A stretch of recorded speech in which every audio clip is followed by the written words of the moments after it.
কি রান্না বান্না করবো এটা পরে আয়োজন করবো।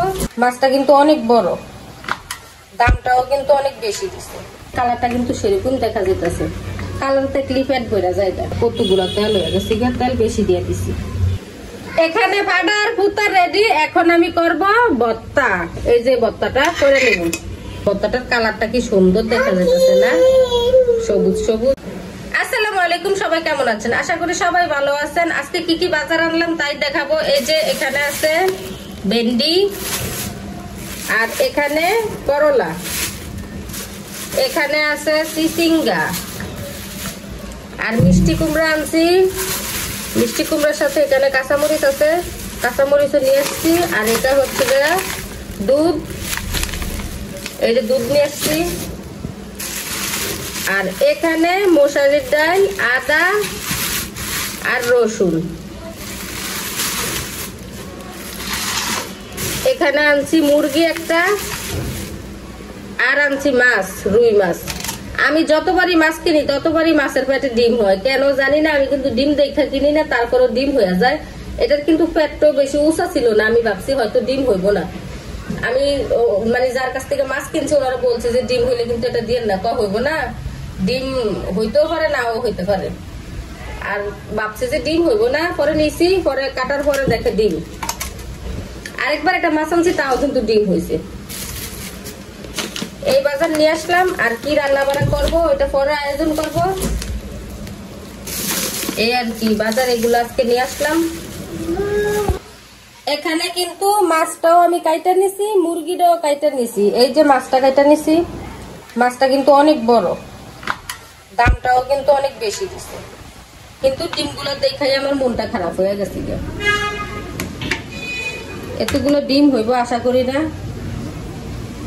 অনেকগুলো ডিম হয়ে গেছে। যে ডিমও তো রান্না করে খাওয়া যায়, অনেকে ভাববেন রান্না করে খাওয়া যায়, কিন্তু ডিম হলে মাছের ভিতরে বেশি মজা লাগে না, মাছটা বেশি স্বাদ লাগে না। আগে একটা মাছ কিনছি, তাও কিন্তু ডিম হয়েছে।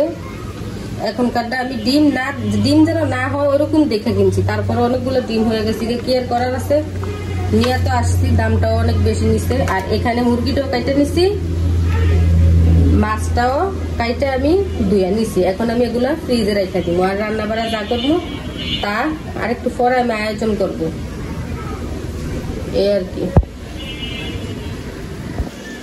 আমার জান পাখি ঘুমিয়ে থাকতে থাকতে কিন্তু আমি রান্নাটা সাইরা নিছি। এই যে এখানে রুই মাছ দিয়ে পটল দিয়ে রান্না করছি। পটলটা কিন্তু তেলে বাইজা রান্না করছি, সাথে আলুও দিছি। এখানে রুই মাছ রান্না করছি, কালারটা কিন্তু সেরকম দেখা যেতেছে, কালারতে ক্লিপেট ভরা যায়। আর এখানে আছে পটলের সিলগা আর মিষ্টি কুমড়ার সিলগা, এগুলা কিন্তু আমি সিদ্ধ করে তেলে বাইজা নিছি। সাথে কিন্তু এই যে পেঁয়াজ রসুনও আছে নিচে মনে হয়, পেঁয়াজ আর রসুনও দিছি তেলে ভাজার সময়। তেলে এগুলো বাইজা রেখে দিছি তেলে। আর এগুলা হচ্ছে যে আর একটু পরে ভর্তা করবো। আর এখানে মিষ্টি কুমড়া ভাজি, মিষ্টি কুমড়া আমি ভাজি করে নিছি একবারে ভাজা ভাজা করে। এই যে দেখেন তেলগুলা কতগুলা তেল হয়ে গেছে, তেল বেশি দিয়ে দিছি। রান্নাটা কেমন হয়েছে অবশ্যই বলবেন। আর এই পটলের তরকারিতে আমি শুধু জিরা বাটা আর রসুন বাটা দিছি, অন্য কোনো মশলা আর দেয় না। অন্য কি মশলাই দিব মাছের তরকারি, তো জিরা বাটাই দেয় আর রসুন বাটা। ওই জিরা বাটা আর রসুন বাটা দিছি, দিয়ে রান্না করছি। পটলটা কিন্তু ভাইজা নিছি আজকে। এখানে ভাড়ার পুতা রেডি। এখন আমি করব ভর্তা। এই যে ভর্তাটা করে নেব। আর এখানে কিন্তু এই যে মরিচ আমি ভাইজা নিছি, এগুলা ভর্তার সাথে দিব। রসুন পেঁয়াজও সব ভাইজা নিছি। এখন আমি ভর্তাটা করে নিব।